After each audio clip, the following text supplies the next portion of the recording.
everyone. I have an athlete story for you today. We don't even really talk about nutrition or food, to be honest, but I think it's a story worth sharing. Today's interview is with Katrina. She is super, super active, and she shares her struggle of like, who am I if I can't do all of my fun activities, if I can't do my sport? I hate sitting around all day. I don't want to do it. So we talk about how she coped with that. In this interview, I also talk about the concept of emotional Bandaids, which is something that I share with the athletes I work with a lot. And then at the end, I'm going to pop back in here, just me again, and share some couch potato recommendations for those of you that are resonating with Katrina's story. Bear with me, this recording was in a different format, so the audio might be a little bit different, but it is absolutely worth the listen. Here we go with Katrina. I'm here with Katrina. She is a fellow dietitian of mine. We actually used to be roommates. And you are the most active person I have ever met in my whole life. Like, for some background here, when we lived together, you used to come downstairs on like a Saturday morning and be like, today I'm gonna go for a 10-mile run, and then I'm gonna go for a bike ride, and then I'm gonna like maybe tube down this river, and then I'm gonna like play soccer, and then I'm gonna go to this concert. Which activities do you want to join me on? Because you knew that I just was never gonna keep up with all of them, right? Does that sound, are you Yeah, still like super this accurate. today? Yeah, Yes, super yes, I accurate. know. Overwhelming, overwhelming. Yeah. Just like an energy bunny, energizer bunny personified, right? And then you texted me a couple weeks ago that you have a broken foot, and I was like, oh boy, let's see how this goes. And then a couple days after you texted me that you had a broken foot, I got a Snapchat that you were trying to go surfing. Uh-huh. Yep, yep.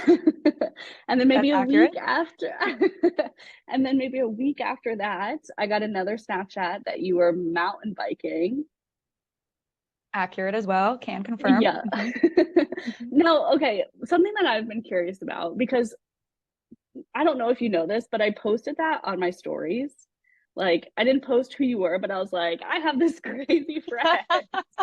And I got so many responses from physical therapists, from other injured athletes, from athletic trainers being like, sounds about right. Did she keep the boot on and take the boot off? Like, how did she do this logistically? So, did you surf with the boot on or off?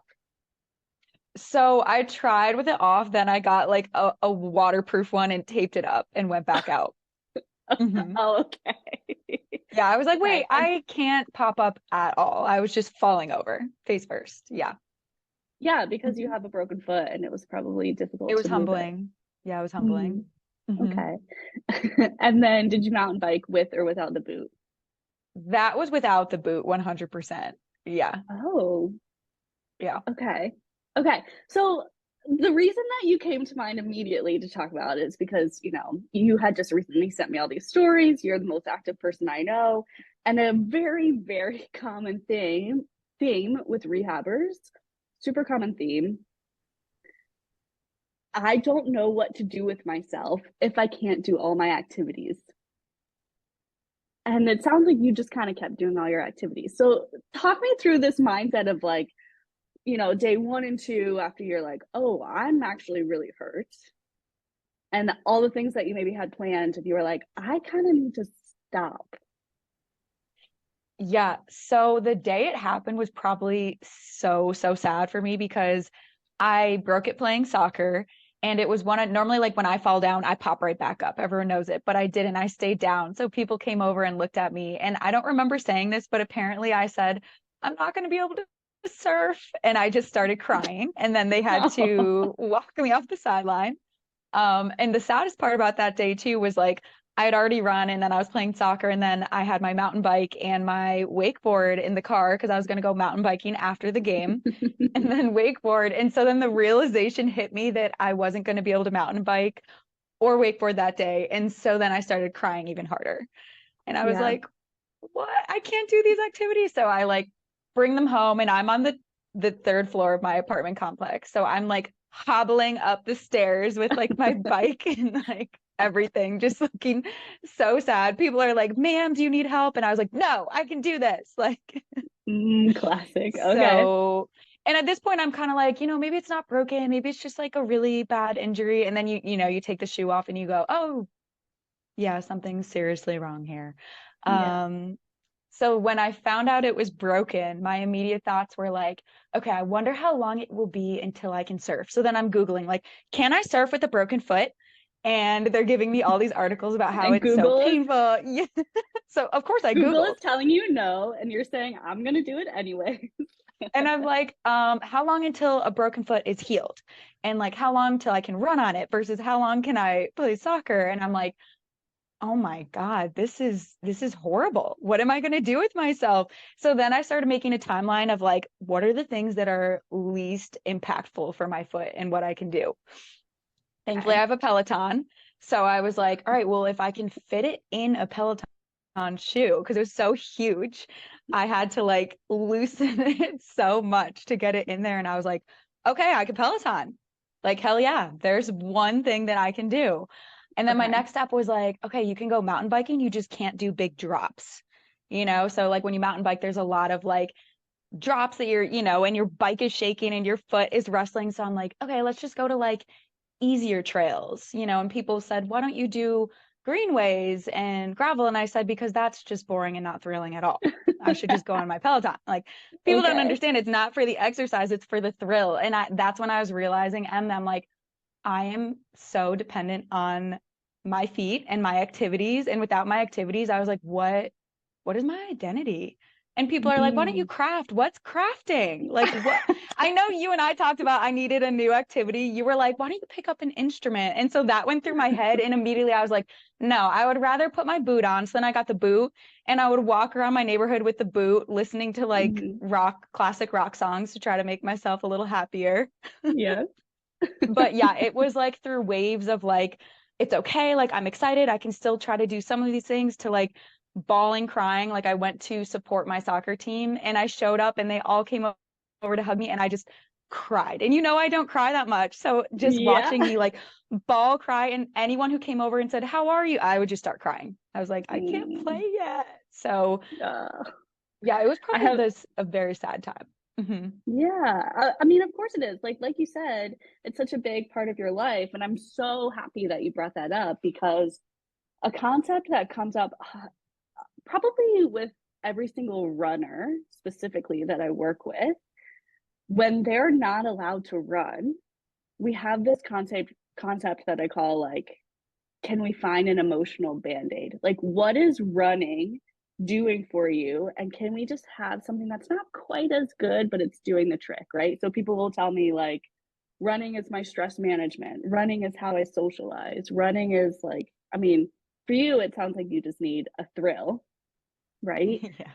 Did you find anything that felt kind of like that emotional band-aid that was safe to do for your foot, but gave you that feeling that you needed that you didn't have access to? So yes, because mountain biking does it. However, thing with mountain biking, and Emma, I wake up at like 4:30 to go run. Like I mean, I could. I've mountain biked in the dark, but let's not do that with a broken foot. Yeah. So I was like, running is the thing that I do like early in the morning, and it's thrilling and it's exciting at that time, and it wakes me up. I did find the Peloton when you do like the HIIT workouts or the Tabata workouts. I was like, wait, this is kind of too hard. Like so it did work because I would feel like that rush and be like, okay, yeah, this is almost too hard. I want my run back now. Did you find anything that was not active that gave you that feeling? Ooh. Because at one Um, point too, does it cross your mind of like, I have oh, to slow down so that I don't oh, keep hurting this, right? no, that didn't cross my mind to be honest. The thought that crossed my mind was, thank God this isn't an ACL. And what do I do when I get older? So yes, I did start thinking like, oh my God, you're so lucky this is just a foot break and not ACL. You're so lucky you will get back quicker than other people. And then I thought like, what do I do when I'm older? So I did think about how reliant I am on activity and exercise. I will say I think I started actually like making plans and hanging out with people more. Like I would never be the person to be like, yeah, let's just go like sit at a brewery. Like, no, I don't even drink. Why the hell am I here? But I Yeah, was like, yeah, yeah, okay, let's just do that. Let's talk. Let's hang out. yeah. Sitting in the sun, that definitely does it too. Like I can definitely sit in the sun for a long time. So that would work too. Thankfully the Phillies are doing well this year, so like sports, I can watch sports, but yeah, no, that was a big thing I struggled with. Like, what am I really going to do if I get a serious injury and can't do these things anymore? Yeah. Um, And when you sat and thought about that, or like, eventually you're going to be older, it's hard to imagine you slowing down in any form. You're going to be an 80-year-old grandma, like on your mountain bike. But what did you learn about yourself of like, I don't know, it's almost like, not to like use a Shrek analogy, but like, you're an onion and you have layers. Like, what did this peel back for you? What new parts of Katrina showed up? yes, it was. I'm like, Or do we not man, know yet? I think we're still trying to figure it out, to be honest, because I think I was just so focused on like getting back and doing the things I like that those thoughts were in my mind of like, you need to find more to your life than activities and other things. And but this huge part of me was just like, no, but focus on getting back, focus on getting back. And I didn't like feeling sad thinking about that. So emotional avoidance, I know we shouldn't do it, and yet we do it, was just like, let's just do another activity or let's do something else. Um, I do have a cat that I've bonded with a little bit more. So I'm like, maybe I'm learning to like show affection towards things. Okay. But no, I think I'm still discovering that. And that is a scary part for me is Yeah. like, what happens if all of this is for real taken away? What do you Yeah. do? Yeah. Yeah. And if it was like you have a twin, let's say, right? Let's say your twin was in Mhm. this situation and you're talking to him, what would you tell him? Actually, wait, Oh, what would I tell him? Because you would tell him, like, let's go do I was it. like, Like, still do it. What are you doing? yeah. So, like, let's channel maybe a little bit more of me. What would you More tell about my. him? You would be like, chill. Like, you will get back to this. Like, why don't you just like sit and eat some cookies? Do it. Like Okay. watch a movie, go see the Barbie movie, like Hmm. go that is probably something you would tell me. You would be like, why don't you just enjoy the things that you never do, but you might? Hmm. Like go watch a Yeah. movie, or like go to a musical or go do something like seated but with people. So that is probably something Yeah. you would do. Like, because I will say, like, I definitely push all of my friends off and all of other things just so like people will be like, let's go out tonight. And I'm like, oh no, I can't. I'm waking up at 2 a.m. so that I could get to the beach for sunrise surf. Yeah. Why? Yeah. So now that we're her, it's like, why don't you take advantage of like going out with your friends or like staying up a little later and doing more quality time with people and things like that? Yeah. Or Yeah. crafting. I did think of this one craft. I collect sea glass, you know? Yeah. And I was Yeah. like, so that's my thing. Like, if I get really injured, I do know I want to make like a nice, like a big table with like all my sea glass on it and arrange it into like a little mural. So I have a backup Yeah. plan. Okay. I mean, that's good to have. It's so hard to, like you said, that first day or two or, week, you're just crying. And it's so Mhm. hard to be in that mindset and be like, what's my silver lining? Like, what can I do now that maybe I wouldn't have time for before? But yeah, sometimes that's what you have to think about. Oh my God, that actually, you made me laugh for a second in my head because you know me, I'm like single badass, loving it. But at one point I literally went, well, if I had a boyfriend, like he could carry my groceries up and my bike up and like would entertain me for a little bit. So that is a Yeah. thought. I was like, maybe I could be in a relationship if I slowed down, but not, then you rev it back up and no. But then immediately you're like, oh, I have 10 friends that would also drop everything and come help with my Right, groceries and hang out with you too. right. You just never ask Yes. them to do it. No, because do we ever reach out when we need help? No, Yeah. Well, I mean, it's a we skill should. that we're gonna keep Yeah. working on. Okay. Any other advice or things that you've learned in the last couple weeks before you give us a quick update on the foot and I let you go? Big update or things that I've learned is that yes, I really do need to figure out like I guess balance. And I know you as a dietitian probably use that word all the time too. But like you can't be going 100 miles an hour. And that's the thing. I don't really look at it as exercise, you know that. I look at it as like these are my fun activities.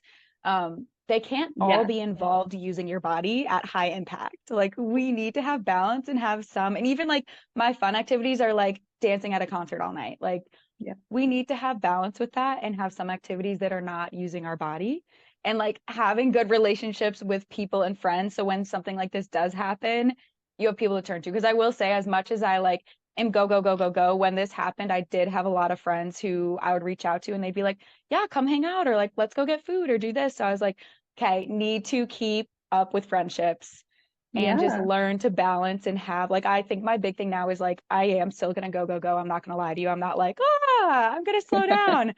However, I do need like other activities and balance in my life with that. So Yeah. yeah. Yeah. I mean, you brought up identity earlier, and it's almost like it sounds like, yes, your identity of being this badass go, go, go person is still going to be there. And then we're just going to expand that circle and make sure you're also asking for help sometimes, or, you know, Yes. the type of person that hangs out with your friends. And I also want to put this really quick asterisk out here for the listeners. I can very confidently say that you, Katrina, have the best relationship with food and exercise I've ever seen in my life. You might have been listening to this episode and been like, this girl has some disordered stuff going on. Like, yeah, it 100% sounds like that when you say, like, yeah, I skip hanging out with my friends because I want to get up at 2 in the morning to work out. But when I tell you it is from such a pure place within you. Like you just are a little kid that's never going to grow up and all you want to do is have fun.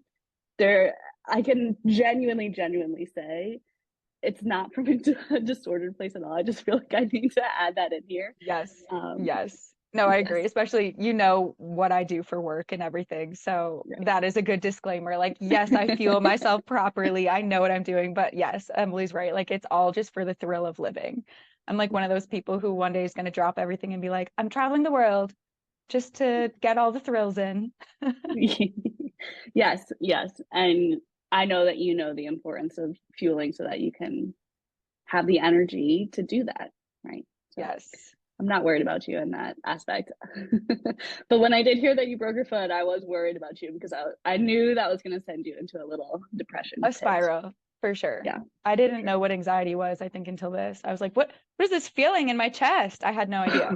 I mean, moral of the story, it's like if you get hurt and you have that immediate, like, these are all the things I can't do, and who am I without this? Go to therapy and talk Go see about a your therapist. emotions. Go see a dietitian. Yeah, no, that is a big thing. Like get a support team for sure. Because if it's just you, and I don't know, I'm sure family and friends are helpful too. However, it is so important to have like a third party person who doesn't know you personally or anything, just kind of looking in and giving you advice. Because your friends are always going to be, yeah, for sure, and have your back, and that's great. And you might have that love-hate relationship with them. However, that's what it is. That's what a support care team is. Whoever it is, your therapist, your dietitian, your physical therapist, your psychiatrist, get that strong team for sure. I'm all about Yeah. that. You didn't even talk about how painful it was to go surfing. Oh, yeah. So 2 weeks was way too early. So I was like paddling out there and I push off the sand to like jump on my board and I went, oh. But then I'm paddling out and it's hurricane season too. So they're larger waves. I know. And there was a rip current warning. So when you go out, like you get pulled about a mile down the beach in about like an hour-ish. But I'm out there and I'm like, all right, you're gonna catch one. So the first two I missed. The third one, I'm like, hell yeah, hell yeah. And I go to pop up and like it's my front foot that's broken. So you put a lot of weight on that one.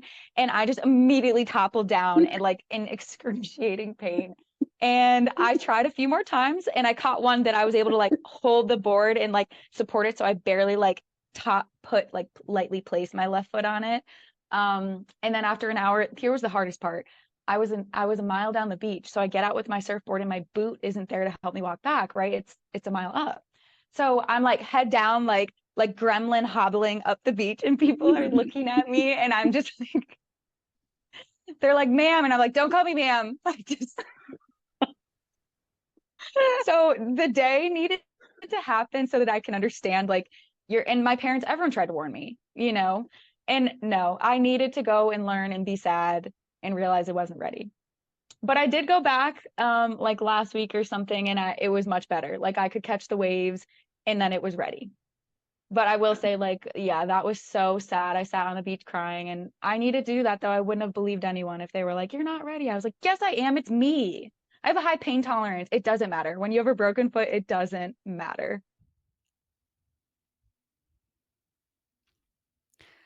Alrighty, me again. If you are resonating with that, here is a list of some ideas that are things you can do that might be thrilling, maybe not as fun as surfing, but even like Katrina said, that is not a good idea with a broken foot. So sometimes when you are asked not to move, here are some things that you can do. You could go to an escape room with friends, or like axe throwing, or something new and different that's not going to be super active. Or you could go to a pottery class. It does require you to push on a gas pedal. So if that motion is going to be difficult or not accessible to you right now, don't go to a wheel class, but you could go to a hand building class. You could, I don't know if they have these anymore, but back in my day, they used to have these bead stores, and you could go like make necklaces, make jewelry. So that could be fun. Basically, go on Groupon and just find some classes in your area that sounds new and fun. Or maybe nowadays you go on TikTok or YouTube and find something, and I don't know, build little magnets with clay or something. You could potentially do a virtual reality experience, or like a flight simulator or something like that. I think there are some free ones online. You could have a board game night with your friends or with your family. Personally, Clue is my favorite. Monopoly, not so much. You could do a taste testing experiment. So go buy like 5 different protein bars or whatever you want to taste test, and then either have a friend or family member, or you could set up for your friends and family, set up a blind taste testing and, rate things and say your opinions. Or I think a lot of us have seen when there's like different types of drink options behind a box, you can do a blind taste testing that way. I also used to, oh gosh, I'm forgetting the name of the cooking show, but with this girl I used to babysit, we would play cooking show, and I would give her 3 surprise ingredients, and she would have to come up with basically lunch for herself. This was my way of having her make her own lunch. And she was like 7, so I would do really easy ingredients like frozen waffles and peanut butter and a banana or something. But depending on your skill level, you could have a friend, or again a family member over, and you could challenge each other to make lunch for each other, and you could have these surprise ingredients and see what they come up with. If you are a reader, or if you just want to learn more about the mental skills that might be helpful for you during an injury, there's a really great book called Rebound that has tons of advice and activities to help you deal with that voice between your ears. Highly, highly recommend it. I'll link it in the show notes. And obviously, of course, my bias here. I'm a sports dietitian, so my bias is, I think any injury recovery is a great opportunity to work on nutrition.